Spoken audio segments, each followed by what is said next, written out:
Sir, ദുബായിൽ India വിരുദ്ധ പ്രസ്താവനകൾ നടത്തുന്ന, ഇന്ത്യക്കെതിരെ നിരന്തരം വിമർശനങ്ങൾ ഉന്നയിക്കുന്ന ഒരു പാക് ക്രിക്കറ്റ് താരത്തെ സ്വീകരിച്ച് ആനയിച്ചു കൊണ്ടുവന്നവരെ രക്ഷിക്കാൻ സുരേഷ് ഗോപി രംഗത്തിറങ്ങുന്നു എന്നൊരു വാർത്ത കേൾക്കുന്നു. ശരിയാണോ? അതിൽ കുറച്ച് കാര്യമില്ലാതില്ല. കാരണം സുരേഷ് ഗോപി പലപ്പോഴും അറിയാതെ ഒരുപാട് അബദ്ധങ്ങളിൽ ചാടുന്ന ഒരു സാധു മനുഷ്യനാണ്. വളരെ നിഷ്കളങ്കമായി ചിന്തിക്കുകയും ചതി സുരേഷ് ഗോപിയുടെ നിഘണ്ടുവിലില്ലാത്ത കാര്യമാണ്. സുരേഷ് ഗോപി കാര്യം ചതിക്കാൻ അറിയില്ല.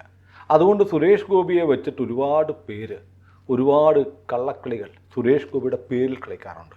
ഇപ്പോൾ ദുബായിൽ നിന്ന് കേൾക്കുന്ന വാർത്ത, അക്കാഫ് എന്ന് പറയുന്നൊരു സംഘടനയുണ്ട്. ഈ അക്കാഫിൻ്റെ ഭാഗമാണ് ഈ ക്യൂബ. കാരണം അക്കാഫിൻ്റെ ഒരു പ്രതിനിധി ക്യൂബ എന്ന് പറയുന്ന ഈ പരിപാടി അവിടെ സംഘടിപ്പിച്ച കൊച്ചിൻ യൂണിവേഴ്സിറ്റി ബിടെക് അലൂമിനി എന്നാണല്ലോ പറയുന്നത്. അതിൻ്റെ ഭാരവാഹികളുടെ കൂട്ടത്തിൽ ഞാൻ നോക്കുമ്പോൾ ഒരാളുണ്ട്. അയാളുടെ പേര് നിസ്വാൻ മൂപ്പൻ, ജൂനിയർ ജനറൽ സെക്രട്ടറി. അയാൾ അക്കാഫിൻ്റെ പ്രതിനിധിയാണ്. അപ്പോൾ ഇതിൻ്റെ ഈ ക്യൂബയുടെ ഭാരവാഹികൾ ഇപ്പോൾ വല്ലാതെ വിഷമിച്ചിരിക്കുന്നു മനസ്സിലായി. കാരണം സോഷ്യൽ മീഡിയയിലൊക്കെ ക്യൂബയുടെ ഭാരവാഹികളുടെ ചിത്രം, അവരെല്ലാം കൂടെ ഉള്ള ഒരു ഫോട്ടോ ഒക്കെ വന്നിട്ടുണ്ടായിരുന്നു. ആ ഫോട്ടോ ഒക്കെ വെച്ചിട്ട് ഇവർ രാജ്യദ്രോഹികളാണ്, ഇവരെ നാട് കടത്തണം എന്നൊക്കെ പറഞ്ഞ് ആ ഫോട്ടോ വ്യാപകമായി പ്രചരിച്ചതോടെ ഇവരുടെ നാട്ടിലുള്ള ആളുകളൊക്കെ വലിയ വിഷമത്തിലാണ്. പക്ഷേ ഇതിൻ്റെ പിന്നിൽ യഥാർത്ഥത്തിൽ കളിച്ച രണ്ടുപേരുണ്ട്. ഒന്ന് ദീപു, തിരുവനന്തപുരംകാരൻ ദീപു, മറ്റൊന്ന് പോൾ. ദീപുവാണ് ഇതിൻ്റെ സെക്രട്ടറി. അക്കാഫ് എന്ന് പറയുന്ന സംഘടനയുടെ, ഈ അലൂമിനി സംഘടനകളുടെ ഒരു വലിയൊരു അംബർലയുണ്ട്. ഈ അംബർലയാണ് അക്കാഫ്.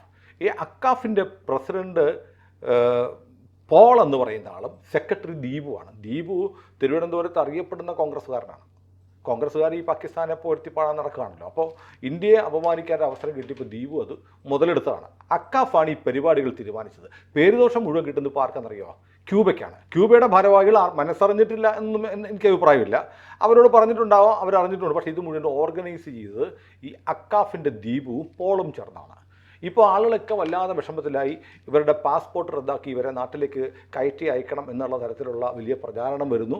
ഒരുപാട് പരാതികൾ വിദേശകാര്യമന്ത്രി, ആഭ്യന്തരമന്ത്രി, പ്രധാനമന്ത്രിക്കൊക്കെ ഒരു ക്യാമ്പയിൻ പോലെ 100 കണക്കിന് ഇമെയിലുകൾ ആഭ്യന്തര വകുപ്പിനും വിദേശകാര്യ മന്ത്രാലയത്തിനും പ്രധാനമന്ത്രിക്കും ചെന്നിട്ടുണ്ട്. എന്തെങ്കിലുമൊക്കെ നടപടി വരുമെന്ന് ഉറപ്പായി. ഒരുപക്ഷെ ഇവരുടെ പാസ്പോർട്ട് റദ്ദാക്കുന്നു എന്നൊരു തീരുമാനം ഇന്ത്യ എടുത്താൽ അതിനെ ചാലഞ്ച് ചെയ്യാനൊന്നും പറ്റില്ല. ചാലഞ്ച് ചെയ്യണമെങ്കിൽ പാസ്പോർട്ട് റദ്ദാക്കുമെന്ന് അറിയിക്കുന്ന ആ നിമിഷം അവിടെ നിന്ന് UAE ഇവരെ പിടിച്ച് ചവിട്ടി പുറത്താക്കും. പിന്നെ നാട്ടിൽ ഇവിടെ വന്നിട്ട് ഇവർ കേസിന് പോകണം, സുപ്രീം കോടതി വരെ പോകണം. കേസിന് പോയി എന്തെങ്കിലും അനുകൂല വിധി കിട്ടിയാൽ പോലും പിന്നീട് ഇവരുടെ വിദേശ ജീവിതം, വിദേശയാത്രയൊക്കെ വലിയ പ്രശ്നത്തിലാവുമെന്ന് ഇവർക്ക് നല്ല ബോധ്യമുണ്ട്. അപ്പോൾ ഇതിനകത്ത് അറിയാതെ പെട്ടുപോയ ക്യൂബയുടെ ആൾക്കാരുണ്ട്. ക്യൂബയുടെ ആൾക്കാരുടെ പേര് ഞാനൊന്ന് വായിക്കാം. പക്ഷേ അവർ വലിയ നിലവിളിയാണ്, ഞങ്ങളിതൊന്നും അറിഞ്ഞിട്ടില്ല, നിങ്ങൾ കൊണ്ടുവന്നതാണ് എന്നൊക്കെ പറയുമ്പോൾ ഈ പോൾ എന്ന് പറയുന്ന വിദ്വാൻ, ഈ അക്കാഫിൻ്റെ പ്രസിഡന്റ്, ഇപ്പോൾ എല്ലാവരും പറഞ്ഞു നടക്കുകയാണ്, നിങ്ങൾ പേടിക്കണ്ട, സുരേഷ് ഗോപി എൻ്റെ സ്വന്തം ആളാണ്, ഞാനത് SG യോട് പറഞ്ഞിട്ടുണ്ട്, SG ഇപ്പോൾ ശരിയാക്കി തരും, ഈ നാട്ടിലെ സംഖ്യകൾ ബഹളം വെക്കുന്ന കേട്ടൊന്നും നിങ്ങൾ പേടിക്കണ്ട, എല്ലാം ശരിയാക്കാൻ നമ്മുടെ സുരേഷ് ഗോപി ഇപ്പോൾ ഇടപെടും എന്ന് പറഞ്ഞ് ഈ പോൾ വ്യാപകമായി ദുബായിൽ ക്യാമ്പയിൻ നടത്തുകയാണ്. എല്ലാവരും പറയുകയാണ്, പേടിക്കണ്ട, സുരേഷ് ഗോപി ഇടപെട്ടിട്ടുണ്ട്. സുരേഷ് ഗോപി ഇത് മനസ്സാവാച അറിഞ്ഞിട്ടില്ല. എന്നാൽ സുരേഷ് ഗോപിയുടെ പേര് വെച്ച് ഈ പോൾ വ്യാപകമായി പ്രചാരവേല ദുബായിൽ നടത്തുന്നു എന്നുള്ള വിവരമാണ് ഇപ്പോൾ നമുക്ക് കിട്ടുന്നത്. അതിൻ്റെ പിന്നിൽ ദീപുണ്ട്. ദീപുവിന് പക്ഷേ പറയാൻ പറ്റില്ല, ദീപു കോൺഗ്രസ്സുകാരനാണ്. അപ്പോൾ ഇങ്ങനെ സുരേഷ് ഗോപിയുടെ എന്തെങ്കിലും ഇവർക്കെതിരെ ഇനി നടപടിയൊന്നും ഉണ്ടായില്ല എങ്കിൽ സ്വാഭാവികമായും ആളുകൾ കരുതുന്നത് എന്താണ്? ഇവരെ സഹായിക്കാൻ സുരേഷ് ഗോപി ഇടപെട്ടു എന്നാണ്. സുരേഷ് ഗോപി അതുകൊണ്ട് ഏറ്റവും കൂടുതൽ ജാഗ്രത പാലിക്കേണ്ട ഒരു നിമിഷമാണ് ഇപ്പോൾ വന്നിരിക്കുന്നത്. സുരേഷ് ഗോപിയുടെ പേരും പറഞ്ഞ് സുരേഷ് ഗോപിയോട് കാര്യങ്ങൾ പറഞ്ഞിട്ടുണ്ട്, അദ്ദേഹം രക്ഷിക്കും എന്ന തരത്തിൽ ദുബായിൽ ക്യാമ്പയിൻ നടത്തുന്നു എന്നത് നമുക്ക് വിശ്വസനീയമായ കേന്ദ്രങ്ങളിൽ നിന്ന് വിവരം ലഭിച്ചിട്ടുണ്ട്. നമ്മളെ അവിടെയുള്ള ആളുകൾ വിളിച്ചു പറഞ്ഞതാണ്. ഇങ്ങനൊരു ഗെയിം പ്ലാൻ നടക്കുന്നുണ്ട്. സുരേഷ് ഗോപി ഇത് അറിഞ്ഞിട്ടുണ്ടോ ഇല്ലയോ എന്ന് അവർക്കും നിശ്ചയമില്ല, നമുക്കും നിശ്ചയമില്ല. അറിഞ്ഞിട്ടുണ്ടെങ്കിൽ തന്നെ സുരേഷ് ഗോപി ഇത്തരം കാര്യങ്ങൾ പ്രോത്സാഹിപ്പിക്കത്തില്ല എന്ന് നമുക്ക് ഉത്തമ ബോധ്യമുള്ളതാണ്. പക്ഷേ സുരേഷ് ഗോപിയുടെ പേര് പറഞ്ഞ് അവിടെ ഒരു ക്യാമ്പയിൻ നടക്കുകയാണ്. ഇപ്പോൾ കഴിഞ്ഞ ദിവസം ഒരു ചാനലിൽ ഒരാൾ വന്നിരുന്നിട്ട് ഇവരെ അങ്ങ് ന്യായീകരിച്ച് ചർച്ച ചെയ്യുന്നുണ്ട്. കാരണം അതിനൊക്കെ ഫണ്ട് കൊടുത്തിട്ടാണ് ചെയ്യിക്കുന്ന പറയുന്നത്. ഇപ്പോൾ അക്കാഫിനെയും ഈ ക്യൂബയുടെ കാര്യങ്ങളെയൊക്കെ ന്യായീകരിക്കാൻ വേണ്ടി ചാനൽ ചർച്ചകളിൽ പോയാൽ 2 ലക്ഷം രൂപയൊക്കെ ബാങ്ക് അക്കൗണ്ടിൽ വീട്ടിൽ വരും. ഒരു വലിയ തലയിൽ ഇതിലൊക്കെ ഇലാസ്റ്റിക് കെട്ടി കിടക്കുന്ന ചില ആളുകളൊക്കെ ഇപ്പം ന്യായീകരണമായിട്ട് ഇറങ്ങിയിട്ടുണ്ട്. അവരങ്ങനെ വിളിച്ചാൽ എന്താ, പാകിസ്ഥാൻ അങ്ങനെയായാൽ എന്താണ് എന്നൊക്കെ പറഞ്ഞു വരുന്നുണ്ട്. ഇപ്പം ഇവരുടെ ഒരു സ്റ്റേറ്റ്മെൻറ്റ് വന്നത് തന്നെ കണ്ടായിരുന്നോ? ഈ പരിപാടി കഴിഞ്ഞപ്പോൾ ഇവർ സ്റ്റേറ്റ്മെൻറ്റ് ഇറക്കി. ഈ സ്റ്റേറ്റ്മെൻറ്റിൽ ഇവരിങ്ങനെ പറയുന്നതെന്നറിയോ, ഞങ്ങൾ ഈ പരിപാടി നടത്താൻ തീരുമാനിച്ചു, പാഡിൽ വെച്ച് നടത്താൻ തീരുമാനിച്ചു. പാഡെന്ന് പറഞ്ഞാൽ എന്താണെന്നറിയോ? പാഡെന്ന് പറയുന്ന ഓഡിറ്റോറിയം പാകിസ്ഥാൻ അസോസിയേഷൻ ദുബായ് എന്നാണ് പാഡിൻ്റെ പേര്. അപ്പോൾ ഇവർ കഴിഞ്ഞ വർഷവും ഇവരുടെ ഓർമ്മ ചുവടുകൾ എന്ന് പറയുന്ന നൃത്ത പരിപാടി ഈ പാഡിൽ വെച്ചാണ് നടത്തിയത്. അപ്പം മലയാളികൾക്ക് ദുബായിൽ ഒരു പ്രോഗ്രാം നടത്താൻ പാഡെന്ന് പറഞ്ഞാൽ എന്താ? Pakistan association Dubai. ഇവരുടെ സ്റ്റേറ്റ്മെൻറ്റിൽ ഇവർ പാഡെന്നുള്ള പാകിസ്ഥാൻ അസോസിയേഷൻ ദുബായ് എന്നുള്ള മറച്ച് വെച്ച് ആളുകൾ അറിയാതിരിക്കാൻ വേണ്ടി, കേരളത്തിലുള്ളവർ വായിക്കണമല്ലോ, അവിടെ ഒരു ഓഡിറ്റോറിയം ഉണ്ട്, പാഡ് ഓഡിറ്റോറിയം, ഞങ്ങൾ ബുക്ക് ചെയ്തു എന്ന് പറയുകയാണ്. പാഡ് ബുക്ക് ചെയ്തു, കഴിഞ്ഞ വർഷം അവിടെയായിരുന്നു. അവിടെ UAE ചരിത്രത്തിലെ ഏറ്റവും വലിയ ഒരു പതാക നിർമ്മിച്ചിട്ടുണ്ട്. ആ പതാക ആച്ഛാദനം ചെയ്യുന്ന ചടങ്ങിൽ ഈ പാകിസ്ഥാൻ ക്രിക്കറ്റർമാർ വരുന്നുണ്ട്. അതിന് വന്നപ്പോൾ ഞങ്ങളുടെ പരിപാടിയിലേക്ക് വന്നങ്ങ് കയറിപ്പോയതാണ്. നാട്ടും പുറത്തെ ഒരു ലോക്കൽ നേതാവ് പോലും തന്നെ വിളിക്കാത്തൊരു പരിപാടിക്ക് വരത്തില്ല. അപ്പോഴാണ് പാകിസ്ഥാൻ ക്രിക്കറ്റർമാരായിരിക്കുന്ന ഇവർ ക്ഷണിക്കാതെ ഈ പരിപാടിക്ക് വന്നുവെന്ന് ഈ ദീപുവും ഈ പോളും അടക്കമുള്ളവർ പറഞ്ഞു നടന്നത്. മാത്രമല്ല, ഇതിനകത്ത് ഏറ്റവും രസകരമായ കാര്യം എന്ന് പറയും, ഇവർ പറയുകയാണേ, ഈ പരിപാടി ബുക്ക് ചെയ്ത് well before the recent geopolitical tensions between A neighbouring nation. അതായത് നമ്മുടെ ഈ പരിപാടി സമീപകാലത്ത് നമ്മുടെ രാജ്യവും ഒരയൽ രാജ്യവുമായി ജിയോ പൊളിറ്റിക്കൽ, ഭൂമിശാസ്ത്രവും രാഷ്ട്രീയവുമായ സംഘർഷങ്ങൾ ഉണ്ടാകുന്നതിന് മുമ്പ് ബുക്ക് ചെയ്തതാണ്. ഒന്ന്, എന്താണ് പാകിസ്ഥാൻ എന്ന് പറയാൻ? പാകിസ്ഥാനും ഇന്ത്യയും തമ്മിൽ, പാകിസ്ഥാൻ എന്നുള്ള വാക്ക് പറയാൻ ഇവർക്ക് ബുദ്ധിമുട്ടാണ്. പാകിസ്ഥാനും ഇന്ത്യയും തമ്മിൽ ഒരു സംഘർഷം എന്നല്ല എഴുതിയിരിക്കുന്നത്, ജിയോ പൊളിറ്റിക്കൽ ടെൻഷൻസ് ആണോ അന്ന് അവിടെ ഉണ്ടായത്? അന്ന് പഹൽഗാമിൽ നമ്മുടെ 26 സഹോദരങ്ങളെ മതം ചോദിച്ച് വെടിവെച്ച് കൊന്ന സംഭവമാണ്. അത് പറയാൻ ഇവർക്ക് ഇപ്പോഴും ബുദ്ധിമുട്ടാണ്. മനസ്സിലായില്ലേ? അവർ പറയുന്നത് ജിയോ പൊളിറ്റിക്കൽ ടെൻഷൻസ് ആണ് എന്തുണ്ടായത്. ഇന്ത്യയും പാകിസ്ഥാനില്ല. പാകിസ്ഥാൻ എന്നുള്ള വാക്ക് പറയാൻ പാടില്ല.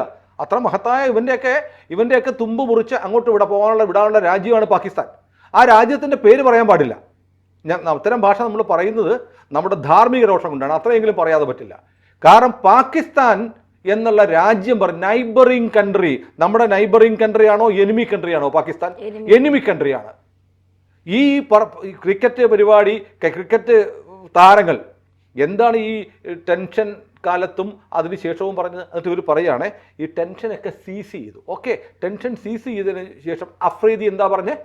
പാകിസ്ഥാനോട് കളിച്ച വിവരറിയും, ഇന്ത്യയെ തോൽപ്പിച്ചു എന്നൊക്കെ ഇവർ പറയുന്ന ടെൻഷൻ അവസാനിച്ചതിന് ശേഷമല്ലേ ഇന്ത്യയെ അപമാനിക്കുന്ന പ്രസ്താവനകൾ നടത്തിയത്? അപ്പോൾ ടെൻഷൻ അവസാനിച്ചതിന് ശേഷം ഇന്ത്യയെ അപമാനിക്കുന്ന നിലപാടെടുത്തവരെ ഈ വേദിയിലേക്ക് വിളിച്ചുകൊണ്ട് വരാമോ? വിളിച്ചുകൊണ്ട് വന്നതാണ്. ആ വീഡിയോ നമ്മൾ കണ്ടു. പിന്നെ വേറൊരാൾ പെട്ടെന്ന് ആകസ്മികമായി ഒരു വേദിയിലേക്ക് കയറി വന്നു എന്ന് തന്നെ ഇരിക്കട്ടെ. നമ്മുടെ നാട്ടിലെ ഒരു ലോക്കൽ സിനിമ നടൻ വരത്തില്ല വിളിക്കാത്ത പരിപാടിക്ക് വരുന്ന വഴിക്ക്. അപ്പോൾ ഇനി ഇവർ മഹാമനസ്കരായ ആളുകൾ അങ്ങോട്ട് കയറി വന്നിരിക്കുന്നിരിക്കട്ടെ. അപ്പോൾ എങ്ങനെയാണ് ഇവർക്ക് ഈ ക്യൂബയുടെ പേരിൽ അക്കാഫിൻ്റെ ഭാരവാഹികൾ തയ്യാറാക്കിയ മെമൻറ്റോ കൊടുക്കുന്നത്? എങ്ങനെയാണ് മെമൻറ്റോ? അപ്പോൾ നേരത്തെ തയ്യാറാക്കി വെച്ചിരുന്നു.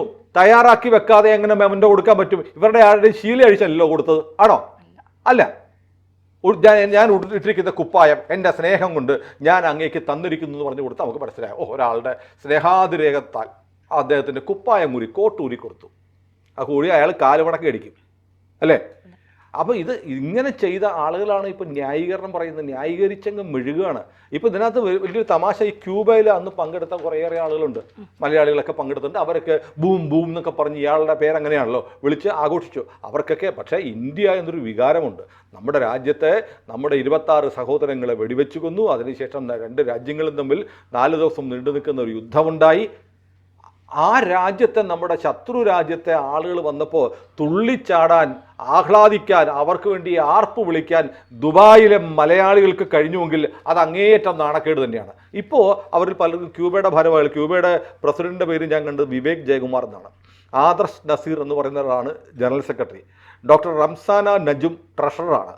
അരുൺ കുമാർ വൈസ് പ്രസിഡന്റാണ്. നേരത്തെ ഞാൻ പറഞ്ഞ അക്കാഫിൻ്റെ പ്രതിനിധി ജൂനിയർ ജനറൽ സെക്രട്ടറി കൂടിയ റിസ്വാൻ മൂപ്പൻ. പിന്നെയുള്ളത് Saju sports secretary, Vani Arun arts secretary, Ramin Muhammad Ali joint sports secretary, Mojith Mohandas junior arts secretary, Sujatha Sukumaran ladies club, Revathi volunteer coordinator ഇങ്ങനെ കുറേ പേരുടെ പേരൊക്കെ വെച്ചിട്ടുള്ള പോസ്റ്ററുണ്ട്. ഇവരുടെ പേരുകൾ മാത്രമേ ഇപ്പോൾ പുറത്ത് കാണുന്നുള്ളൂ. ഇവർക്കാർക്കും അതിനകത്ത് വലിയ ഉത്തരവാദിത്വം ഇല്ല എന്നൊന്നും ഞാൻ വിശ്വസിക്കുന്നില്ല. കാരണം ഇവരോടൊക്കെ മിനിമം ആലോചിച്ചിരിക്കണം. ഇങ്ങനെ ഈ പരിപാടിയുണ്ട്, ഞങ്ങൾ അക്കഫുകാർ ദീപുവും പോളും കൂടെ ചേർന്ന് ഇവരെ വിളിച്ചുകൊണ്ട് വരും, അപ്പോൾ നിങ്ങൾക്ക് കുഴപ്പമൊന്നുമില്ലെന്ന് ഇവരോട് സംസാരിക്കാതൊന്നും ചെയ്യത്തില്ല. ഇവരോട് സംസാരിച്ചിട്ടുണ്ട്. ഇവർക്ക് ചിലപ്പോൾ ഒരു പക്ഷേ ആ സമയത്ത് ബോധം ഉണ്ടായിട്ടില്ല. കാരണം ദേശീയ ബോധം എന്നൊക്കെ പറയുന്ന സാധനം രാജ്യം വിട്ട് പുറത്തോട്ട് പോയാൽ എണ്ണപ്പണത്തിൻ്റെ ഹുങ്ക് വരുമ്പോൾ എല്ലിനിടെ കുത്തിക്കയറുമ്പോൾ ഇന്ത്യ എന്നുള്ള വികാരമൊക്കെ മറന്നുപോകും. പിന്നീട് എവിടെയെങ്കിലും പോയി യുദ്ധമോ കെടുതിയോ വന്ന് അല്ലെങ്കിൽ വല്ല IS കാരനെ വന്ന് പിടിച്ചുകൊണ്ട് പോകുമ്പോഴാണ് പിന്നെ ഇന്ത്യ വരണം, എൻ്റെ രാജ്യം രക്ഷിക്കണം, എൻ്റെ രാജ്യം വേഗത്തിൽ ഇടപെട്ടില്ല എന്നൊക്കെ പരാതിയുമായിട്ട് വരുന്നത്. ഇന്ത്യ എന്ന് പറഞ്ഞാൽ ഇവർക്കൊരു പാസ്പോർട്ട് മാത്രമാണ്. രാജ്യത്ത് പുറത്തോട്ട് പോകാനും തിരിച്ചു വരാനുള്ള ഒരു രേഖ മാത്രമാണ് ഇന്ത്യ ഇവർക്ക്. ആ ഇന്ത്യ എന്നുള്ള ഇന്ത്യ ഇവർ മറന്നു പോകുന്നു. അതിൻ്റെ ഫലമാണ്. എന്നാലും ഇവരെല്ലാവരും വല്ലാതെ ഇവരുടെ ചിത്രമൊക്കെ പുറത്തു വന്നിട്ട് ഇവരെല്ലാം വല്ലാതെ വിഷമത്തിലാണ്, ഇവരുടെ വീട്ടുകാരും ഒക്കെ വിഷമത്തിലാണ്. പക്ഷേ ഇവരാണ് ഇതിനകത്ത് യഥാർത്ഥ കൾപ്രിറ്റ്സ് എന്ന് ഞാൻ കരുതി. യഥാർത്ഥ കുറ്റവാളികൾ ഇവരാണോ എന്നെനിക്കറിയില്ല. ഒരു കാര്യം ഉറപ്പാണ്, ഈ പോളും ദീപുവും ചേർന്നാണ് ഈ പരിപാടി ഒപ്പിച്ചത്. ഈ പോളാണിപ്പോൾ സുരേഷ് ഗോപിയെ കരുവാക്കി BJPയെ കേന്ദ്ര സർക്കാരിൻ്റെ ഇടപെടുവിച്ച് നിങ്ങൾക്കെതിരെ ഒരു നടപടി ഉണ്ടാക്കാതെ രക്ഷിച്ചുകൊള്ളാം എന്ന വാക്കുമായിട്ട് വരുന്ന സുരേഷ് ഗോപി ആ കെണിയിൽ വീഴുമെന്ന് നമ്മൾ കരുതുന്നില്ല. സുരേഷ് ഗോപി ഇതുവരെ ഇത് അറിഞ്ഞിട്ട് പോലും ഇല്ല എന്നാണ് നമുക്ക് കിട്ടുന്ന വിവരം. നമ്മളിപ്പോൾ സുരേഷ് ഗോപിയുടെ ചില കേന്ദ്രങ്ങളുമായിട്ടൊക്കെ ഒന്ന് സംസാരിച്ചു. സുരേഷ് എന്നോട് പറഞ്ഞത്, അദ്ദേഹത്തിൻ്റെ വളരെ അടുത്തൊരാൾ പറഞ്ഞത് സുരേഷ് ഏട്ടൻ അറിഞ്ഞിട്ട് പോലുമില്ല. അപ്പം ഞാൻ പറഞ്ഞു, പറയൂ സുരേഷ് ഗോപിയോട് പറയൂ, പോൾ ഇങ്ങനെ ദുബായിൽ വലിയ തോതിൽ ക്യാമ്പയിൻ നടത്തുന്നു, ഒന്നുകൊണ്ടും പേടിക്കേണ്ട, സുരേഷ് ഗോപി ഇടപെട്ടിട്ടുണ്ട്, SG ഉള്ള കാലത്തോളം ഭയപ്പെടേണ്ട എന്നൊരു ഉറപ്പ് കൊടുത്തിരിക്കുന്നു എന്നാണ് ദുബായിലുള്ള ഈ ക്യൂബയുമായി ബന്ധപ്പെട്ട ആളുകൾ പറയുന്നത്. സുരേഷ് ഗോപി അത്തരം കെണിയിൽ വീഴത്തില്ല എന്ന് നമുക്കറിയാം. പക്ഷേ വെണിയിൽ എങ്ങാനും അറിയാതെ സുരേഷ് ഗോപി ഏർപ്പെടുത്തിയാൽ സുരേഷ് ഗോപിയുടെ മേലും വന്നു വീഴുന്നത് ഇവർക്ക് കിട്ടിയിരിക്കുന്ന ബിരുദമാണ്. അത് രാജ്യദ്രോഹികൾ എന്നുള്ള ബിരുദമാണ്. അതൊരിക്കലും അങ്ങനത്തെ ഒരു വാക്ക് കേൾക്കാൻ പോലും ഇഷ്ടപ്പെടാത്ത വലിയ ദേശസ്നേഹിയായ മനുഷ്യനാണ് സുരേഷ് ഗോപി. സുരേഷ് ഗോപിയുടെ മേൽ ചെളി തെറിപ്പിക്കാനുള്ള ഈ ശ്രമത്തിനെതിരെ സുരേഷ് ഗോപിയാണ് ജാഗ്രത പുലർത്തേണ്ടത്. ഇത് സുരേഷ് ഗോപിയിലേക്ക് ഈ സന്ദേശം എത്തട്ടെ. പോൾ ചതിയനാണ്, രാജ്യവിരുദ്ധനാണ്. ദീപുവും പോളും കൂടെയാണ് ഇന്ത്യയുടെ ആത്മാഭിമാനത്തെ ഒറ്റുകൊടുക്കുന്ന ഈ പരിപാടി നടത്തിയത്. കാരണം അത് വന്ന ഉടനെ, ഈ സംഭവം കഴിഞ്ഞ ഉടനെ പാകിസ്ഥാൻ മാധ്യമങ്ങളിലൊക്കെ വാർത്ത വന്നു. ഇയാൾ എന്താ പ്രസംഗിച്ചത്? ഞാൻ ഇന്ത്യയെ വെറുക്കുന്നുവെങ്കിലും ഞാൻ കേരളത്തെ സ്നേഹിക്കുന്നു. അയാൾ ഇന്ത്യയെ വെറുക്കുന്നു എന്ന് പരസ്യമായി പ്രസംഗിച്ച ആളാണ് പുറത്ത്. എന്നിട്ട് ഞാൻ കേരളത്തെ വെറുക്കുന്നു പറഞ്ഞാൽ ഞാൻ ഇന്ത്യയെ വെറുക്കുന്നു, പക്ഷേ കേരളത്തെ സ്നേഹിക്കുന്നു പറഞ്ഞാൽ ഇവിടെ കേരളത്തിൽ ഉള്ള ആളുകൾക്കിടയിൽ ഒരു വിഘടനവാദം മുന്നോട്ട് വെക്കാൻ പോലും ആണ് അഫ്രീദി ശ്രമിച്ചത്. അതിന് ഒത്താശ പാടിയ ഈ ദീപുവിനെയും പോളിനെയും ദുബായിൽ നിന്ന് പാസ്പോർട്ട് റദ്ദാക്കി നാട്ടിലേക്ക് നാടുകടത്താനുള്ള നടപടിയാണ് കേന്ദ്ര സർക്കാർ എടുക്കേണ്ടത്. ക്യൂബയുടെ മറ്റു ഭാരവാഹികളുടെ പങ്ക് എത്രയെന്ന് അന്വേഷിക്കണം. അവരും പങ്കുണ്ടെങ്കിലും അവരിനി ഇന്ത്യ സർക്കാരിൻ്റെ പാസ്പോർട്ട് എന്ന് പറയുന്ന, ഇപ്പം ധന്യക്കൊരു പാസ്പോർട്ട് ഉണ്ടെങ്കിൽ ധന്യയുടെ സ്വത്തൊന്നുമല്ല, ഗവൺമെൻറ് ഓഫ് ഇന്ത്യയുടെ പ്രോപ്പർട്ടിയാണ്. അപ്പോൾ ഇവന്മാരുടെ കയ്യിലിരിക്കുന്ന പാസ്പോർട്ട് ഇന്ത്യ സർക്കാരിൻ്റെ മുതലാണ്. അത് തിരിച്ചു പിടിക്കാനുള്ള നടപടിയാണ് സുരേഷ് ഗോപി മുന്നിൽ നിന്ന് ചെയ്യേണ്ടത്. ഇവന്മാരെ പാഠം പഠിപ്പിക്കണം. രാജ്യത്തിൻ്റെ പ്രതിസന്ധി ഘട്ടത്തിൽ പോലും രാജ്യത്തെ ഒറ്റുകൊടുക്കാൻ ശ്രമിക്കുന്ന ആളുകളെ നിയമത്തിൻ്റെ മുന്നിൽ കൊണ്ടുവന്ന് ശിക്ഷിക്കാനുള്ള മാതൃകാപരമായ നടപടിയാണ് സുരേഷ് ഗോപി എന്ന കേന്ദ്രമന്ത്രിയിൽ നിന്ന് കേരളം പ്രതീക്ഷിക്കുന്നത്.